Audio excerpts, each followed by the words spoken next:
Good morning and welcome to HCTP. We're all glad you guys can make it out here today. My name is Sheree Kruger. I am one of the new safety program specialists with the Center for Safe and Secure Schools. I work directly under the new director, Palmer Burley. We are now fully staffed, so everybody knows we are up and running. We have one other coworker with us. He's another safety program specialist. He's now our lead auditor, Steve Cathy.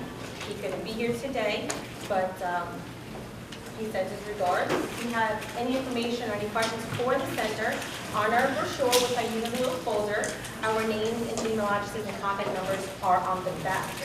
Inside your folder, you'll find the agenda for today. There is an evaluation form. If you can please fill that out by the time you guys leave today, and you can either leave it on your table or on the back table. That's not a problem. If everybody did not get a lunch, please feel free. We have some lunch in the back.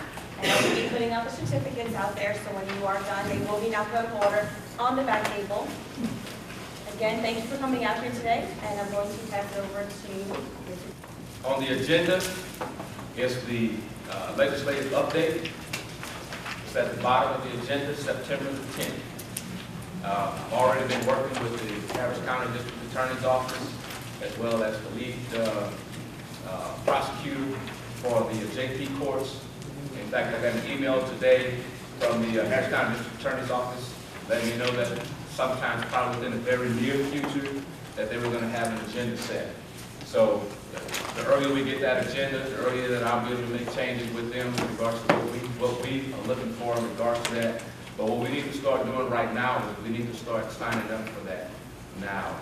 Because I know most of us are going to be out of here, if you don't work year round, then our school year is about to end here pretty soon. So we need to go on and register. Also, we all know he was talking about AFTERC. We know AFTERC. Yeah, I think about a year ago, I asked how many of us knew who AFTERC was, and we didn't get a whole lot of hands to go up at that time. But we all know who AFTERC is today, and so that's why we have the changes, the massive changes that we have in regards to how we do our jobs, our business. When we come in September, well, let me say, in your folders also is if you have not registered, if you don't have the proper registration, I had to put something in there in regards to that. So let me see this one. Here's the this is the proper way that you can actually get into the system and registrar. So pass this along to some of your colleagues who maybe don't have this information, so they can get registered when we come in September.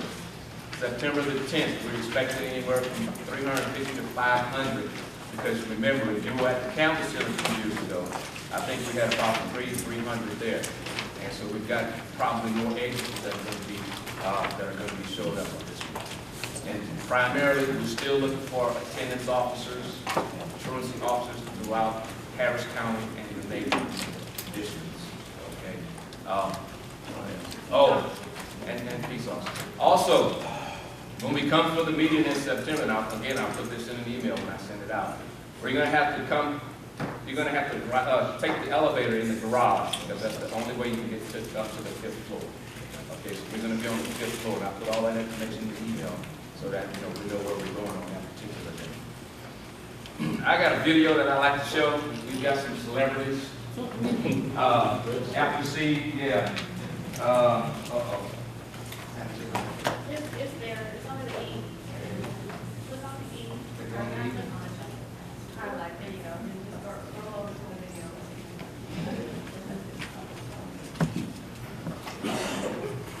A couple of you may have seen this. Some of us may have not. Truancy is a crime in Texas with criminal charges and fines possible for both parents and students.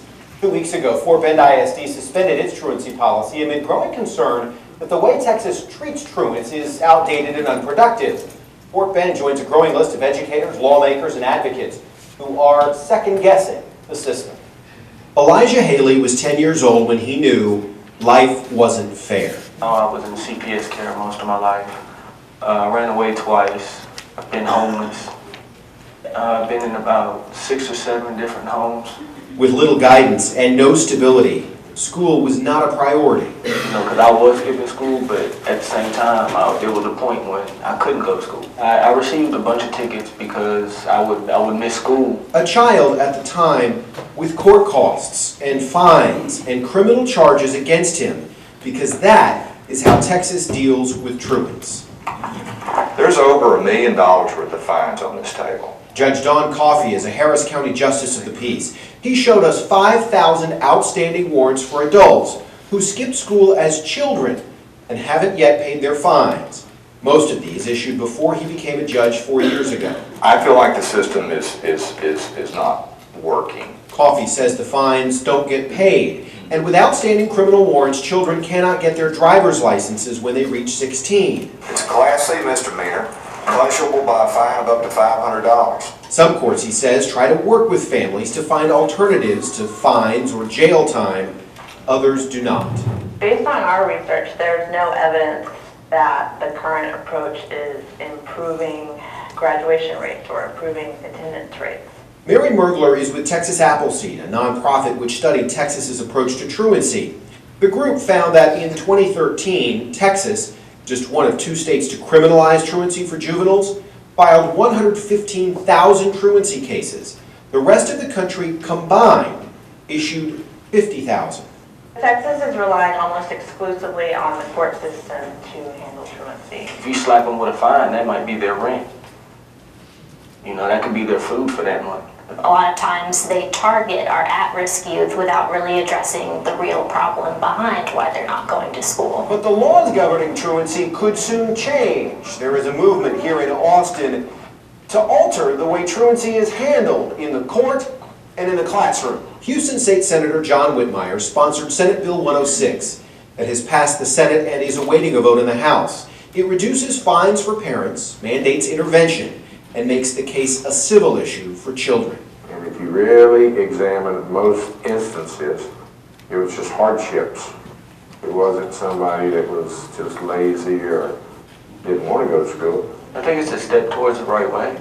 There are some districts already doing what the state would mandate, among them Aldine ISD. If they're in school, that's the only opportunity they're going to have to be successful. Larry Smith and Israel Flores are attendance officers for the district. They go to children's homes, find out why they're missing school, and what they can do to help get them back in class. When I come, it's like it's a fresh face that they can talk to, and it gives them a chance to open up. Most of the time, there's something that triggers this lack of attendance. We just have to find out what it is.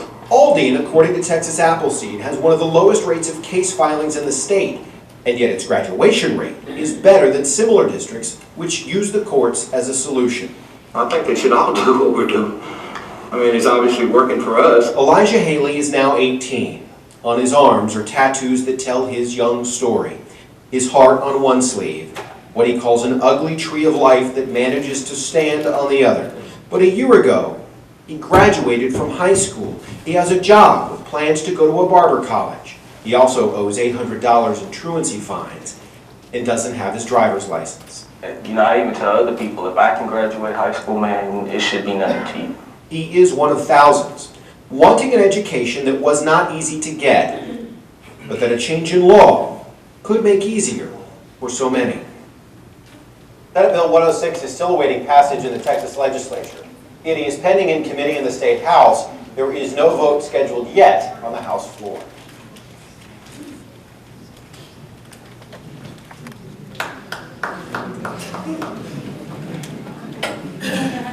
So we all know that we don't target individuals, and so, you know, but it is what it is.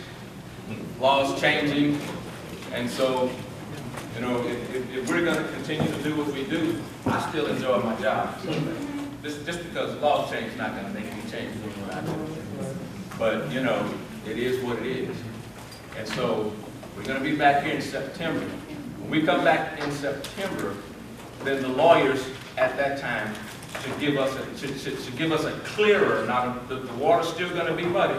You have to understand this, but they should give us at least a clearer understanding of how we should be doing our jobs at that point. Because just like Mr. Wynn was talking about, you got Everybody's realizing, okay, we've got to come in, we've got to figure out what's going on. They have to, we can't just come in September and say, okay, well, what are we going to do? And so that's why all the lawyers, throughout the school districts, throughout the county, and everybody's getting together so that they can figure out, okay, how's this really going to change? And what are we going to do to, help? Whether it's triad or the attendance officers in the county, in the school district, we're going to have to give them some kind of direction. And so that's what the big rigmarole is about in regards to all the lawyers and those folks getting together. So anybody have any questions before we leave? Mr. Burke?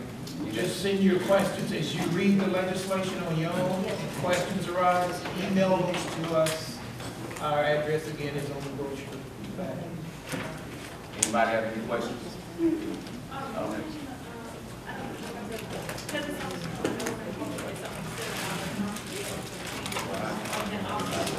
What did you ask? What did she ask? The Texas Association for Truancy and Dropout Prevention. Anyone else know about this conference in Austin on the 15th of June? I'm going to try to get some information and I'll try to forward it to you. Oh, the Texas Association of what? Truancy and Dropout. It's in Austin on the 15th. Georgetown on the 15th. So is that the one you went to? But it wasn't in Austin. It wasn't national. It wasn't national. National is always. Okay, we don't have any more questions. That's it for today. Drive home safely.